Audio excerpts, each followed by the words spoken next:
Puji Tuhan, selamat pagi, salam sejahtera bagi kita semua. Kita percaya bahwa damai sejahtera Allah itu yang akan memerintah hidup kita. Dan biarlah kita mengambil satu keputusan dan tindakan Tuhan memimpin sepanjang hari ini.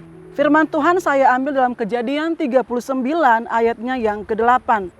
Tetapi Yusuf menolak dan berkata kepada istri tuannya itu, "Dengan bantuanku, tuanku itu tidak lagi mengatur apa yang ada di dalam rumah ini, dan ia telah menyerahkan segala miliknya pada kekuasaanku." Bapak Ibu Saudara sekalian, ayat 8 ini adalah merupakan satu alasan, suatu perkataan yang disampaikan Yusuf kepada istri Potifar ketika ada satu bujukan yang datang di dalam dirinya supaya dia mau melakukan hal yang tidak benar bersama dengan istri Potifar. Dalam hidup ini ketika orang melakukan tindakan, melakukan sesuatu entah itu baik atau buruk, selalu ada faktor pendorong sehingga dia mengambil langkah atau tindakan tersebut. Faktor tersebut entah diambil dari faktor yang terdorong dari dalam diri sendiri atau faktor yang ada dari luar. Jadi kita bisa mengatakan bahwa apapun yang kita alami hari ini itu adalah hasil dari keputusan dan pilihan yang sudah kita lakukan sebelumnya. Entah hasilnya menyenangkan ataupun tidak menyenangkan, itu adalah tanggung jawab dari apa yang sudah kita ambil sebagai satu keputusan. Jikalau kita memperhatikan dari kebenaran firman yang sudah kita baca bersama-sama bahwa Yusuf dalam ayat yang ke-8, dia sanggup menolak dan dia sanggup memberikan perkataan, memberikan bantahan, alasan dari penolakan itu.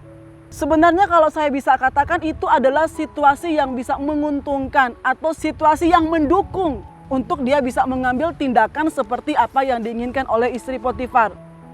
Yusuf adalah satu pribadi yang masih muda. Jikalau kita berbicara tentang sesuatu yang masih muda atau orang yang muda, itu adalah orang yang punya semangat yang luar biasa. Orang muda dia gampang mengambil tindakan, bisa juga terjebak kepada tergesa-gesa. Orang muda itu adalah orang yang kuat, tetapi orang muda dia juga adalah orang yang masih minim dalam pengalaman di hidup. Sehingga kadang-kala dia gampang terjebak, dia gampang ikut untuk masuk dalam rayuan-rayuan yang ada di dalam dunia ini. Dan ini bisa datang bukan hanya kepada orang yang tidak kenal Tuhan, tetapi siapa saja bisa ada dalam pengalaman kondisi yang sedang dialami oleh pribadi yang bernama Yusuf. Yusuf dia punya sesuatu yang diinginkan orang lain. Yang pertama adalah firman Tuhan berkata dalam ayat yang ke-6, apa sih yang dimiliki oleh Yusuf? Segala miliknya diserahkannya kepada Yusuf. Kekuasaan dengan bantuan Yusuf, ia tidak usah lagi mengatur apapun selain dari makanannya sendiri. Jadi Yusuf itu dia memiliki satu kepercayaan dari orang seperti Potifar. Dia punya kekuasaan atau kita bisa katakan Yusuf itu punya kesuksesan di usia yang muda. Kemudian firman Tuhan berkata lagi, segala miliknya diserahkannya kepada kekuasaan Yusuf dan dengan bantuan Yusuf, ia tidak usah lagi mengatur apapun selain dari makanannya sendiri. Adapun Yusuf itu manis sikapnya dan elok parasnya. Pertama, Yusuf punya kondisi sebagai orang muda, dia sudah punya satu kemapanan, ya. Dia diberikan kuasa. Ada sesuatu, ada potensi di dalam diri Yusuf sebagai orang muda sehingga dia dikasih kepercayaan daripada Potifar untuk mengatur segala sesuatu. Kemudian firman Tuhan berkata, adapun Yusuf itu manis sikapnya dan elok parasnya. Dia punya sikap yang baik, ya. Dia dapat memiliki satu sikap yang ketika dia bertindak, sikap itu adalah sikap yang tepat. Sesudah itu dikatakan bahwa dia elok parasnya. Siapa yang gak mau ya Bapak Ibu Saudara sekalian berada dalam satu kondisi kehidupan seperti Yusuf. Kemapanan, dapat mengambil tindakan yang tepat, sikap yang baik dan elok parasnya. Berbicara fisiknya, dia mempunyai ketampanan. Dan itu merupakan, saya bisa katakan, modal yang selalu diinginkan oleh kita sebagai manusia normal. Ya, dia punya karisma. Tetapi karisma apabila tidak didukung oleh karakter itu bisa menghancurkan kita.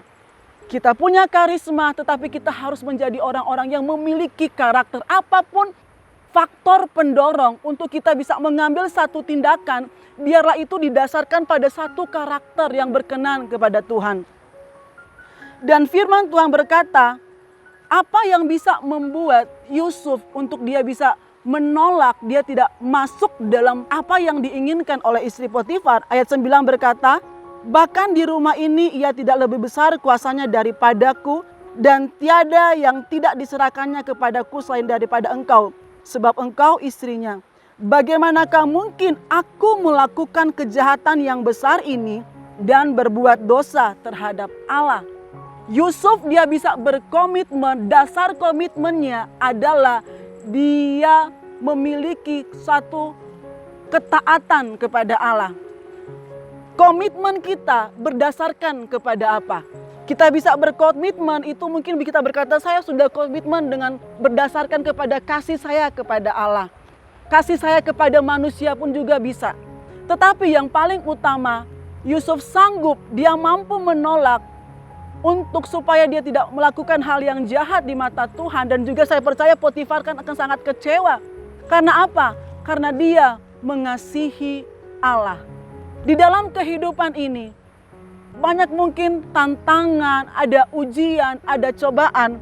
Tetapi dalam Yakobus 1 ayat yang ke-12 berkata demikian, berbahagialah orang yang bertahan dalam pencobaan, sebab apabila ia sudah tahan uji, ia akan menerima mahkota kehidupan yang dijanjikan Allah kepada barang siapa yang mengasihi dia.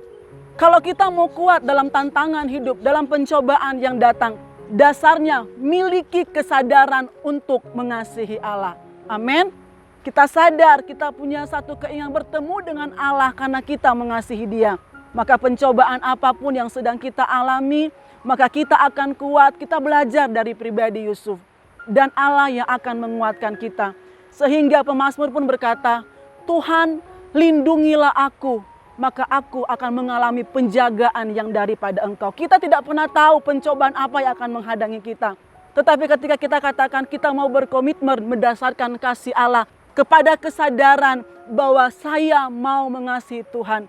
Orang yang dilindungi Allah tidak akan pernah rugi. Puji nama Tuhan, mari kita datang berdoa kepada Tuhan. Kami bersyukur kepada Engkau Tuhan.